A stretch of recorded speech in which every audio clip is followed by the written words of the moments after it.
Good morning, sir. Good morning. It looks like a beautiful day behind you.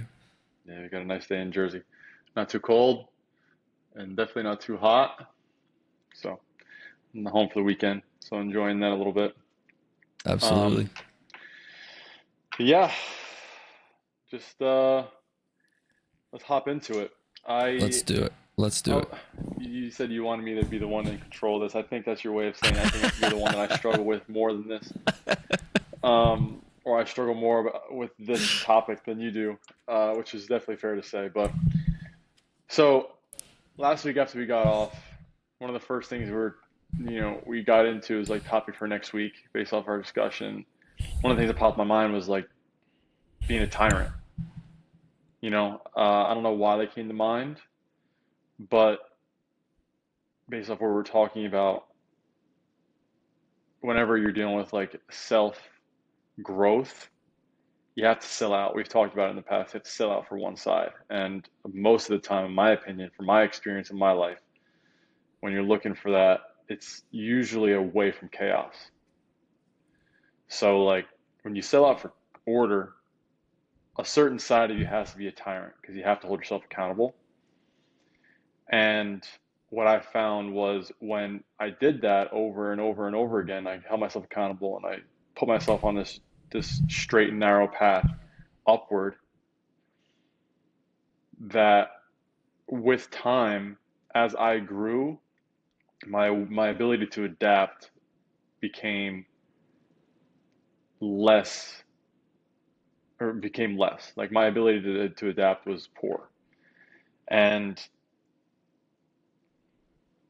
then as you keep going, it's like I'm doing so good for myself. I'm creating this person for myself. I'm proud of who I am. But then it's almost like you grow this tyrant inside of you that's keeping you on that path.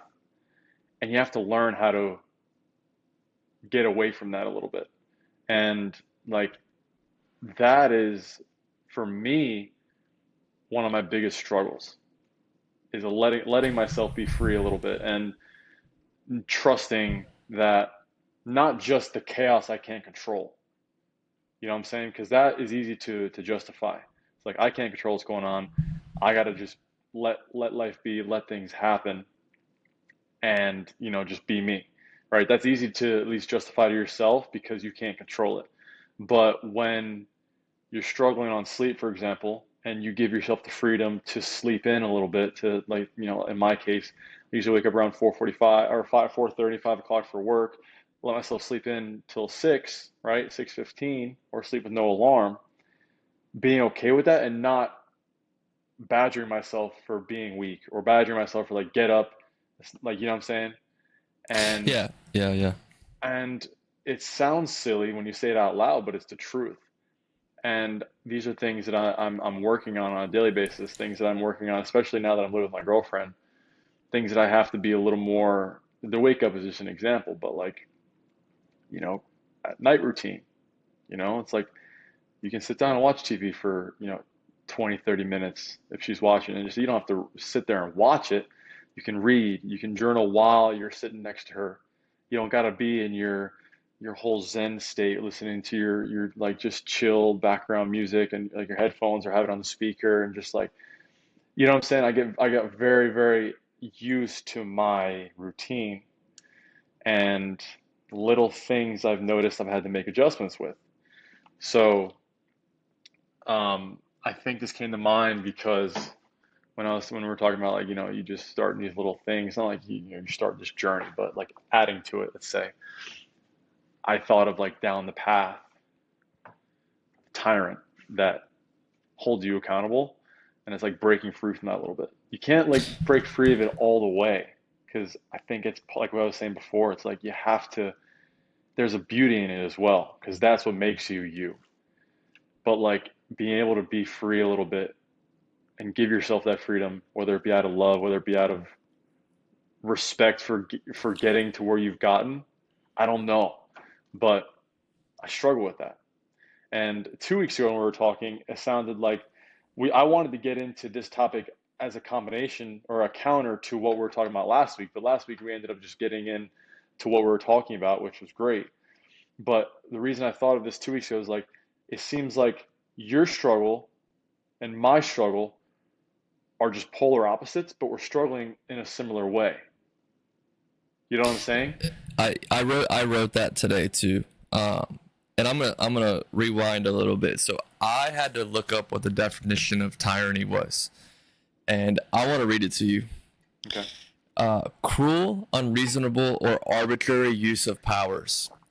And like to go off your last point as like we're polar opposites. I couldn't agree with that more as far as like the way we go about our business is because like I had to like I don't want to say I put myself in your shoes, but I was like through our conversations, it's like, oh, like that makes sense. Is like where I'm reading this book. It's called The Inner Game of Tennis. Okay, so it talks about self one being like that voice in your head telling you what to do, and self two being the doer.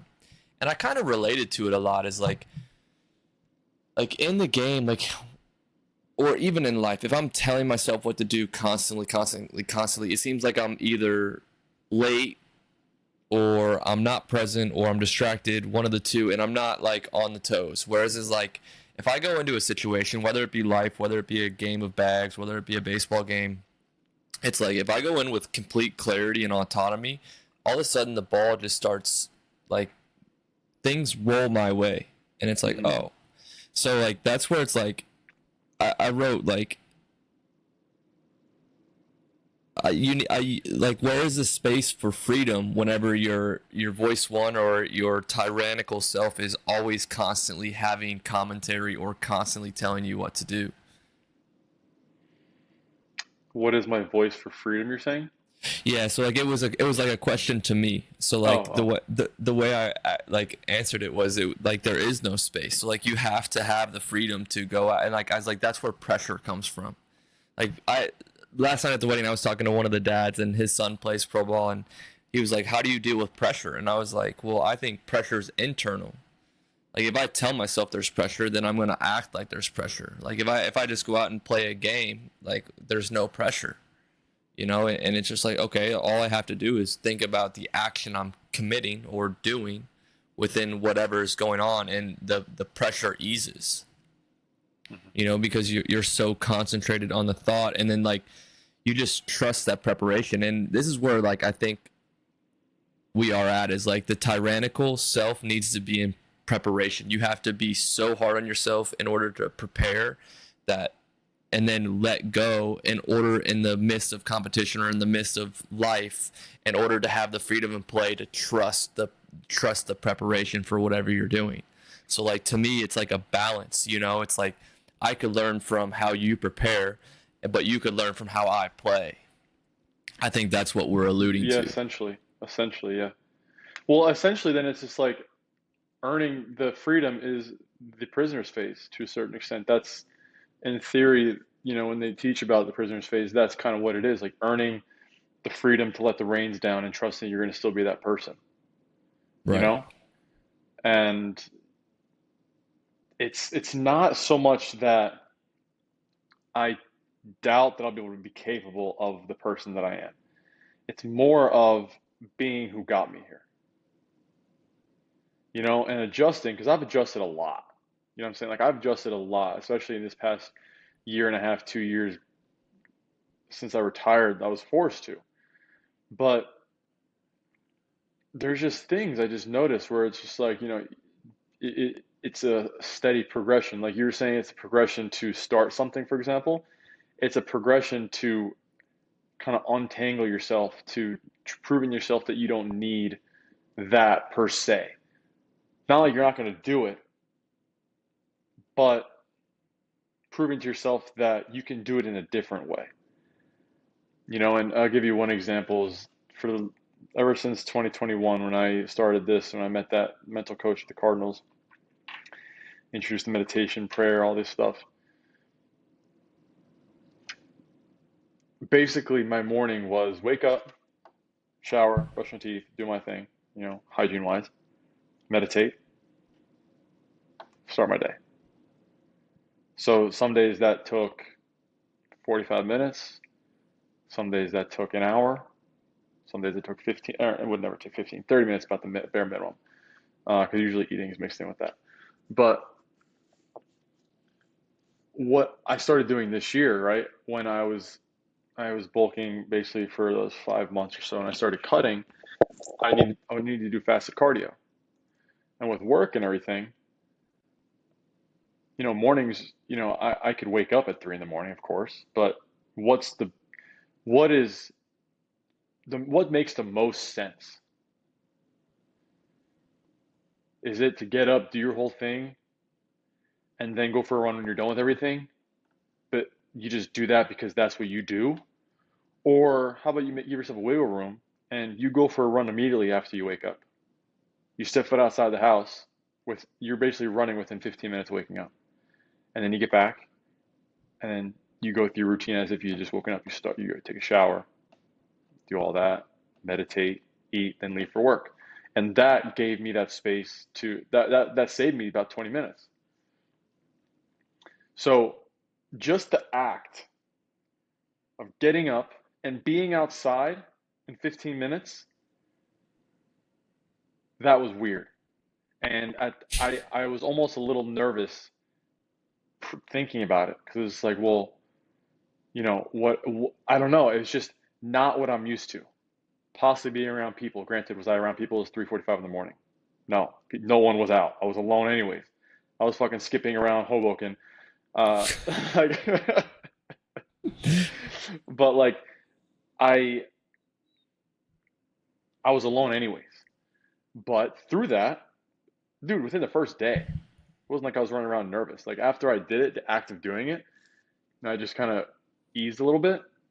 And now I realize that being outside first thing doesn't mean I need to interact with people, doesn't mean I need to be anyone different. You know what I mean? I wake up, I'm on my pace. If I don't want to talk to anyone, I'm not going to talk to anyone. I'm in my world doing my thing. You know what I'm saying? I'm running. I'm just like active meditation, let's call it. But I've learned that I love being active immediately after waking up. So I've learned that through that little discomfort at the beginning of like allow myself that grace to do that, I learned something about myself. But that example gives you a little insight, like that was something as minuscule as that to a normal person, where it's like, okay, who cares? To me, that was something because I almost didn't allow myself to open up to the world until I'd meditated, until I had been in that flow state for X amount of time. But then I learned that that run is flow state. I can be in flow state that whole time, be in flow state while I'm running, push myself a little bit, get a good sweat in, get active cardio in, then meditate, like, shower, meditate, this and that. That's all flow state. I'm not making any decisions on my phone, texting people. Like my day is still internal. And so I grew a lot from that. And I love it. Absolutely love it. And I usually try when it's early like that, I don't really listen to music at all. It's usually just run listening to nothing. Like it's just no headphones, just listening to the world. And especially early in the morning, 4 o'clock in the morning, 4:15 in the morning. New York City's right across from me. There's no noise. It's just stillness. I don't think you can get much better than that. I thought that city never sleeps, dog. Well, They sleep. technically no, but I mean it's still quiet. I'll tell you that.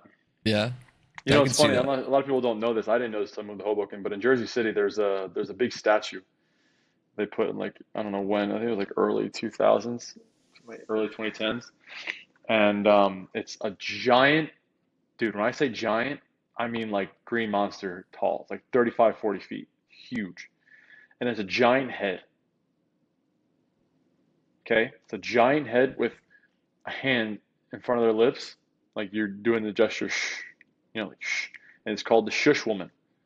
And it's Jersey City telling New York City to shut up because Really, the city never sleeps. Because Jersey City, the Hoboken side is a little more quiet, is telling New York to shut up. And it's a giant shush woman, and it's like that's a ki- kind of a staple in Jersey City. But yeah, that's kind of wild. yeah. But nonetheless, that was like that's an example of that tyrant in me needing to be suppressed a little bit, and in turn learning that maybe it's not the tyrant in me that was holding me back from that. It was just myself. You know, and but the idea of like preparation that you talked about, I love, and I couldn't agree more. It's like why do I do what I do? It's like I don't do what I do so that I can exist. I do what I do so I can prepare for when I can. I told myself from the beginning that's the case. And I guess I lose sight of that sometimes because you get so caught up in your routine, doing what you do, being who you are, that you almost grow this thing of like needing what you do to be who you are. And I guess there is a lot of truth in that, and we've talked about that, so I don't want to contradict myself, but like, Like, where does the tyranny cross over, or like within oneself, to too much control, or like trying to have too much control? Because that's kind of like what I related it to a little bit when I was yeah, it's all writing control. this morning. Right, is like letting go of like the control and just doing and being in Hmm. action. Is there a difference in your opinion of like when you're in action? Like, let's say you're going on the morning and you're not like, you're in the run, but you're not like berating yourself, Hmm. but you're just going on the run, you're in action, versus like if you're running and you're berating yourself because you're not going fast enough or you're not going far enough or Yeah, yeah. however it goes. Like, have you experienced the difference between those two mental um states? I don't think I've experienced that as much as I was when I was training for something per se, training for baseball, training for stuff like that. If I had a set intention for a run, for example, then yeah, like I'm going to talk myself. But then that's part of the thing that brings out the outcome that I want. You know what I'm saying? Like what's going to stop someone from quitting? Like I have a really hard time with the idea of like, you don't if you quit, you're gonna it's more of you're embarrassed for other people what they think of you. Like I'm not gonna quit because of what people think of me. In my opinion, I can't live with myself. So it's essentially the tyrant in me that's forcing me to continue. Um, but like maybe I've misplaced the word tyrant, and maybe there's a difference between a tyrant and just inner drive in those cases. Like Well, right, and that's kind of what I wanted to bring some awareness to. Is like, I thought cruel, unreasonable, or arbitrary use of power was like that. Like, that's the definition, and like I think you might cross the line sometimes there, but I don't know if that's necessarily you all the time. not all the time. No, like I being will say this though. I will say this. I earn. Okay, okay. This is real. I don't really share this with many people, but this is real. I believe that in order to prove yourself that you're capable of freedom, you have to be willing to prove to yourself that you're going to punish yourself if you cross the line. Okay? So, whereas a kid, for example, if you cross the line, you did something wrong, you acted a way you weren't supposed to, your parent punished you, smacked you on the butt, whatever they did. You have to be willing to do something to yourself that you hate, to hold yourself accountable, so that you're scared of what you will do to yourself. And not like, not some crazy shit like self harm, but holding yourself accountable. Oh, you want to do that? Okay, we're going to do this. so I got a question that keeps coming up in my head. So how do you discipline yourself for being too tyrannical? Isn't that like almost a Yeah. double? You get what I'm saying? Yeah, oh, we haven't I crossed was that too bridge. hard. I was too hard on myself, right? Or I was too cruel to myself. What's the punishment for that? You get what I'm saying? Like, do you Yeah, understand for my sure. question? For sure. I mean, I think I haven't crossed that bridge because I have yet to think that I've done something so like tyrannical where it's a detriment. So I guess that's a positive, but like, certain things, for example, I've taught myself, one of the most important things that I can control is my word. And that started with saying the Lord's name in vain, right? And like Lord's name in vain can be looked at both ways. Typically it's, saying like Jesus, something, or GD or stuff like that. But like, it's also, the form of, acting in a way in accordance with what God wants you to do, but really doing it for your own benefit. But for the sake of the first, you control what you say. So if your habit is just when something bad happens, say GD, it's like, is that a good habit? And if you're trying to form a relationship with God, is that something you're going to actively do? So that's where it initially started with controlling my words. And I would notice that I was good when I was good. Like, I was good. I was good. I remember one bullpen. I'll never forget this. I was in Peoria, throwing a bullpen for the game. Um, just like, after my throwing session, just getting some pitches off the mound. Spiked the curveball. My instinct was to say, Jesus, whatever. Jesus effing. And I said the first two, and I went, and I was like, in the midst of that, I was like, why is that my first instinct? And, I caught myself, which I was glad about. But, prior to that, if I would, slip and say something out of anger, because I can't control it, and I wasn't able to control it in those states, it's like, what do I hate doing? And that's what scared me. That's what made me stay in line. I hate cold exposure. I hate breath holds. I hate the feeling like I'm gonna die. So for a while, my punishment to myself was cold exposure, or it was breath holds. So, going in neck deep and force yourself to stay there in 40-degree water for 15 minutes because you acted in accordance to a way that you don't expect yourself to act, you'll learn pretty fast what it means to be you and what's not you. And like, when you pay the price for it and you're willing to hold yourself to that standard, you grow some respect, in my opinion, for yourself. And you also grow fear for what you're capable of doing to yourself if you don't stay in line. And in my opinion, that's how I've created the person that I am. Because I'm willing to act against myself because I'm not acting with how I expect myself to act. And it's counterintuitive, I know, but if you had a hard time placing what does he mean by being a tyrant? That. So, doing a breath hold and force yourself to hold it and keep holding it and keep holding it. You want to breathe and it's like, nope, not yet. Like, you're not in pain, you're not in enough pain yet. And getting to the point where you feel like you're good and like you're about to pass out. Not good, sorry, the opposite.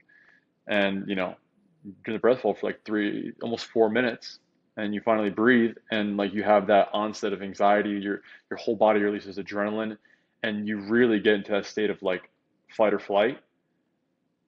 You open your eyes and you're breathing again. You're just like, whoa, I never want to experience that again. And it's like, what? You did that to yourself. Why? You know exactly why. It's like, as long as I don't do that again, I won't make myself do that. I'll never do that again.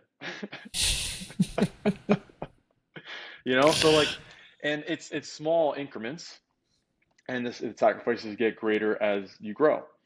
But your expectations for yourself grow as well, like I just said. But the punishment stays the same because you fear the same things. So like, in my eyes, that is how I hold myself accountable, and that's how I keep my consistency. Because as long as I fear, as long as I fear myself, then I'm gonna keep myself in line. And it's like the same idea. It's like, if you're a God-fearing man, you truly hold what God thinks of you at the highest standard. So if you do anything that's gonna be a detriment in his eyes, you feel like you're gonna earn the karma, the backlash to what you've done. And if you truly hold that at a value, you're gonna hold yourself accountable because aside from anything else, God's gonna punish you. So like, I try to be a middleman and not even allow myself to get to that point, because what God be able to do in my life versus what I'll be able to do in my life, not even comparable. Like, I think that's what religion's about. That's why I have a hard time with the whole, we've talked about this with God from the New Testament versus the Old Testament.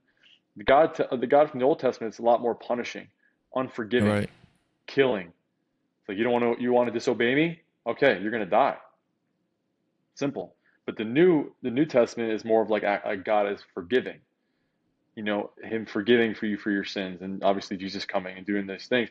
And I have a hard time along with that because what is gonna stop you if you don't fear God? This is something that I've talked with Brandon about, right? And like, Brand, I don't want to name call Brandon, but a lot of Christians, and like we've talked about, like I consider myself to a Christian to a certain extent, but I don't know because of the whole Jesus thing. But like, if if the teaching is that if Hitler proclaimed his faith in Jesus Christ right before he died, and that means he can go to heaven, then what does it mean to be a Christian? If you can just do whatever you want and just expect God to forgive you, I don't believe in that. Well, Like, and that's what I and don't. Brandon, they say that, and like and that's my argument. And they're like, well, that's the teaching. I'm like, I don't understand. Like, what's gonna hold you accountable? What's gonna keep you in line if you don't fear? So that's, in my opinion, that's what religion is. It's like religion is what makes you the person that you are. And if you don't have God at your highest that you believe is gonna keep you in line, then your belief in God is just like it's not their action, in my opinion. Like, Well, I think it goes to along right with what we're saying is and what you're and how you're what we just talked about is like you're trying to create order into chaos, right? And then so like let's just say arbitrarily you've all the way done around, that and you're or chaos and the order. chaos and order. Let's just arbitrarily say that right now, like you've done that and you're prepared for that. Hmm. Now it's like maybe you turn over that new chapter and maybe you have a little more forgiveness in your life. Exactly. Well, that's So like exactly what I'm trying to right, like so work on. Yeah. it's kind of following that path for you. Yeah. And like a small example of like of my justification for that freedom is like in cases of sleep, because sleep's a big one. For a long time, I was training myself to wake up at 4:30 because circadian rhythm wise and digestion and stuff like that. I really was struggling with getting up at 4:30 every day for work. I never did it consistent like that, so I forced myself, like, the only way I can do it if I sell out for it. So for like months, I was just waking up at 4:30 no matter what, every day of the week, every day of the week. I did it for at least a month. I know for at the beginning because I looked at a lot of studying on it. And it's like you have to do it for a month at least. So I did it. I noticed after a month I was chill. So like month I did 4:30 every single day. Bled into a little longer. I wake up. I would go to like 4:45 sometimes, but I was pretty strict on the 4:30. Um, and then probably like maybe a few months back, I started realizing it's like, well, if you want to grow size the way you do, like training wise, you have to get the right amount of sleep. If you want to be cognitively sharp in the operating room, doing the things you need to do, studying when I was studying, it's like you have to get enough sleep. So it's like you go to bed at 11 o'clock, get up at 4:30, fine. But that's 5.5 hours of sleep. That's not enough. And so then I started giving myself the freedom. It's like, well, 7 hours is probably roughly the consensus about the minimum they say you should be sleeping. Everyone says 8 hours, but 7 hours is what people say. It's like if you're not getting 7 hours of sleep, probably on a consistent basis, you're not sleeping enough. So it's like, all right, well, if I can sleep for 7 hours, I'll wake up at 4:30, 5 o'clock. That's not the question. But if I'm going to bed at 11 o'clock, 12 o'clock, now I let myself to sleep in for 7 hours. That's the trade-off. And when I committed to that, it gave me that freedom because I have a purpose. It's like, all right, I'm focusing on 7 hours. I'm not focusing on 4:30. But if I can sleep for 7 hours, I can wake up at 4:30 or 5 o'clock now. I wake up at 4:30 or 5 o'clock, even if it's a weekend, because I value 7 hours over waking up early. Just why? Prove myself that I can. I've proved myself I'm able to do it. I'm willing to do that to myself. So it's like now easing that off a little bit and not needing to do something just to prove myself that I'm doing it over and over and over again. I've proved myself that I'm willing to put myself through that. And I think that's where it comes from, doing something long enough to where it's like, all right, man, we get it. You'll do that. You know what I mean? Like now just relax a little bit. And that's all obviously feeling it out, but that's an example of some of the freedom that I'm teaching myself to give, and it's helped a lot. Definitely helped a lot. Like a day like today, for example, I slept in. I didn't have an alarm, so I woke up on my own. I woke up at 7. That was like that's about the longest I'll sleep. Usually, if I go to bed, I got a reasonable hour. So like last night, I went to bed around like I don't know. I went to bed around 11 yesterday, 11:30. So Hmm. I didn't put an alarm. So I slept, and like not putting an alarm is a big one. Like that's nice. Just like I just don't put an alarm. And that was at the beginning. That was a big step, but I do. So I slept for like 7.5 hours last night, and that's great. But like,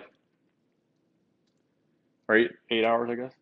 Um, but yeah. So little things like that I'm working on, and um, I just I have a hard time placing the tyrant thing versus like positive and negative, like I said at the beginning. And that's where I wanted to get your opinion and like your thoughts on just like I there's the positive to it and there's the negative to it, and we talked about so the positive and negative at the beginning, so I'll let you talk. yeah. And this is honestly the coincidence, I guess, is the timing of this is crazy. Because again, I'm gonna allude to this book, the inner game of tennis, and I'm it talked about the negative and the positive of like of coaching. It's like I would give somebody a compliment or like the guy was talking, the tennis pro was talking. He's like, I would give somebody a compliment and the next one they would do wrong. And so like he goes, even if it was a negative comment, and like he goes, I was like, he goes, I just wanted to speak less. He goes, I feel like people already knew how to do it, and there was like I started to develop lessons where I just would talk as little as possible. So like the positivity and the negativity is like for me, like I think you view it in a bubble and try to view it within neutrality. And I think that's kind of what you're starting to do is like, oh, like if I don't set an alarm, I'm sleeping for 7 hours, and that's great. I, or you're like, I don't even know if that's great is positive. You're just like that's factual, right? Mm, So it's like, okay, I'm only going after 7 hours, and however it comes out is how it comes out. Whether I go to bed at 9:30 or whether I go to bed at 1 o'clock in the morning, it's just 7 hours, and that's factual. Like mm, there's no positivity, there's no negativity to it. So I thought that was really interesting, and it's something that I've tried to apply. Because I like, especially with my younger kids, I try to be more positive and positive reinforcement because I'm still figuring out how to do it. So it's like if I oppress them with positivity, then they don't really know what the other side of the fence holds. They don't know what the negativity holds. So it's like if I can remain neutral and just present them with facts and show them what maybe ideal is, right? Then maybe they can figure it out themselves. And like it's the same within too. So like if I'm always on the positive side of things, like let's say I sleep in and I didn't want to sleep in, that's like, oh, it's okay. Like I got an extra hour of sleep. Like I'm just gonna stay positive and sunny. Like I'm reinforcing a bad habit. yeah, You get what I'm saying? yep, If I'm super negative about it, like let's just say, again, I sleep in and I'm really hard on myself. I'm cruel and I punish myself with, let's just say 500 push-ups that day. It's like, okay, like yeah, it's probably a better way to go. The negative is probably a better way to go than the positive because you're not reinforcing a bad habit. You're trying to change something. But if you're neutral about it and you're like, okay, like tomorrow it can't happen. Like tomorrow when the alarm goes off, I'm getting up. That's just the way it is. No ifs, ands, or buts about it. hmm Just make it factual. Just make it clear cut, and that way you don't have to worry about is it positive, is it negative. Like you're training your brain to do exactly what you're asking it the first time, and you don't have to you don't have to be cruel and punishment, and you don't have to be super positive about it. Like you're just training yourself to listen, in my opinion. now okay, I agree. So now I've been at those places, right? And the only thing that stops me from not acting in a negative way is based off of the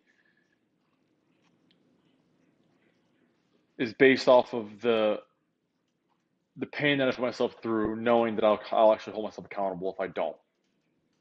So if per se, you players are going to wake up early and you don't, and you're like, I'll just do it. Is it forgiving yourself for being weak, or is it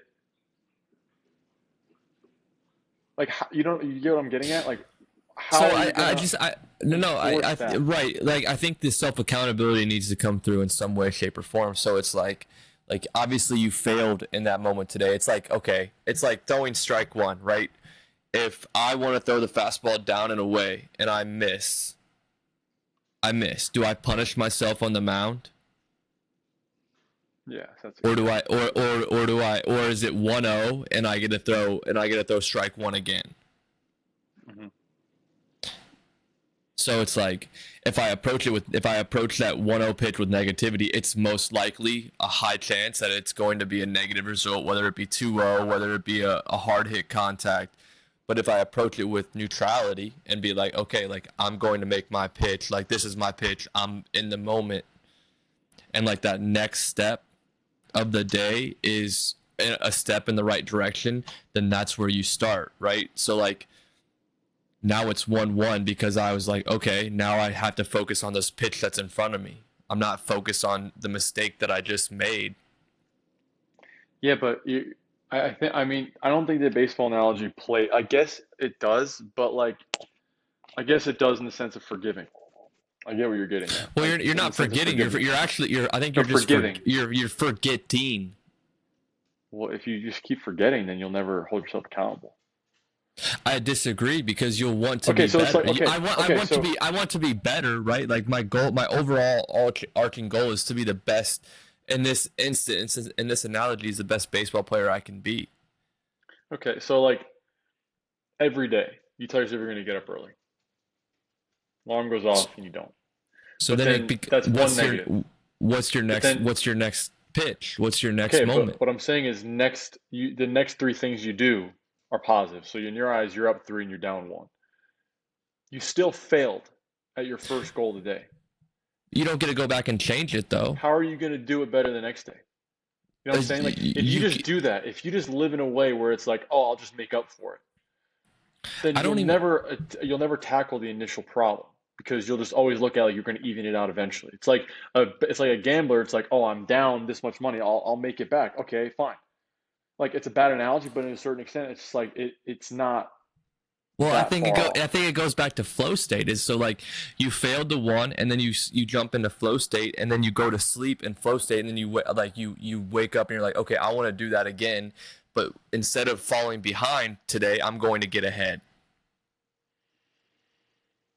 You get what I'm saying? So like the next day is another opportunity to jump into flow state one pitch earlier, one moment earlier, rather than waiting and delaying it to overcome the hurdle. Because once you start 0-1, you're in a hurdle. You're in a I don't like the negative term. You're behind the eight ball. You start 1-0, you're saying? Yeah. So like why you like if you start 0-1 to a hitter in baseball, and another baseball analogy, if you start 0-1, you're in a very good position as a pitcher. Yeah, but I don't think this is the example that like we're making in terms of the getting up early out of bed. If you are willing to betray yourself, your goal, you wrote it down. My goal for the next day is to get up at 5 a.m. Alarm goes off 5 a.m. You stay in bed till 5:30. Okay. You gave up on yourself. You're weak. Okay, but the rest of the day is not over. No, but that if the way I am, that'll stay in my head. I betrayed myself. I know. You know what I mean? Yeah. And until you prove to yourself that you're gonna do the things you tell yourself you're gonna do, I don't understand how you earn the freedom. Because then it's just but like then this is a perfect example of the Old Testament versus the New Testament. Well, Living in I mean, forgiveness if versus the living in punishment. Until you so prove yourself otherwise. if the alarm is set for 7 days a week, right, and it always goes off at 5 o'clock, the next day is another chance to be accountable. Yeah. You earn the freedom, and then all of a sudden you're like, okay, like I'm doing it, I'm doing it, I'm doing it, I'm doing it. It's the same situation. Like the alarm's still going off. The next hitter is still coming up to like, let's say you get behind the first hitter, right? I'm just gonna go baseball analogy on you real quick, and then you're pissed off about it. You go 2-0. Okay, you're mad about that one. Now you're 3-0. Okay, are you gonna forget about those three pitches and throw strike one and relax like everybody does? Okay, so the fourth day you do it right. Okay, so now it's 3-1, and now you give up a single. Are you gonna be mad and angry and carry that into the next hitter next day? I think if you do, you start at 0-1 or 1-0 again, and until you forget about it and be like, okay, the past is in the past. This is a step forward. I need to hold myself accountable when that 5 o'clock alarm comes off. Okay, but what does forgetting do? I'm prepared. It gives you the freedom, the ability to reset and move forward in the direction that you want to go. But if you're constantly forgetting things, what is gonna I think we are hardwired to remember. So you're going to remember, but in the moment you have to forget. You get what I'm saying? So like we talked Yeah. about this before on here. Like we remember everything, but in the moment you must forget Hey, the stop! past.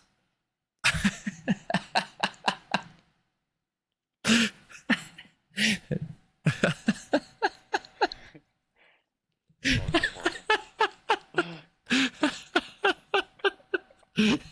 Oh my god. You didn't hear that. You just heard the voice, or you just saw the mouth moving.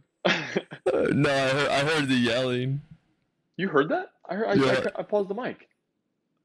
No, I heard every ounce of it. You hear this right now? Yeah. Dude, my mic is paused. That's so bullshit. Anyway, it's okay. That's so weird. Why is my Uh, mic working if my I c- pause it? hang on. Anyway. We'll finish. We'll figure this out later. But that's what No, no, I no. think. Like in the moment, you must forget about the previous action in order to be in flow state. Because if you constantly are recalling the previous action, you'll never enter that flow state. You'll never allow the day to progress into the what it can unfold into. Like, yeah, you made a mistake by not getting up at 5 o'clock.